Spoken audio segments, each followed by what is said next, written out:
If you are watching this video, you have most likely chosen to raise your children internationally. My parents made the exact same decision 20 years ago, and I was 7 years old at the time, and we moved outside of Holland.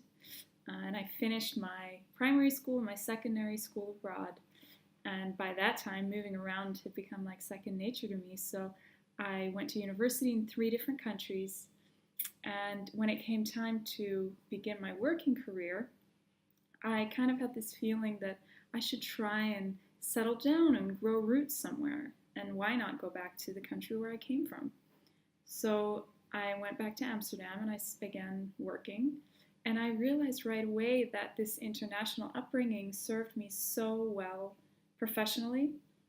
When it came to my maturity level, my emotional intelligence, I was so ahead of my peers. But on a personal level, in my personal life, I struggled. All of a sudden, I could just breathe and be myself. I didn't have to adapt myself anymore. I was in a place where everyone was just from one culture. But who was I? And who did I want to be? Where would I feel my best? And what did growing roots mean for me? And how would I do that? And it raised so many questions. And let me emphasize that the decision you have made to raise your children abroad is an amazing one.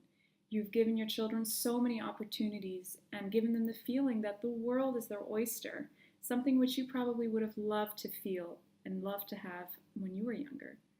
But I can tell you from personal experience and from the experience of those around me that I went to different schools abroad with, that the feeling of the world is your oyster can actually be very daunting and intimidating, especially when you're 17, 18 years old and you have to make really big decisions about what you want to do with your life and where you want to live.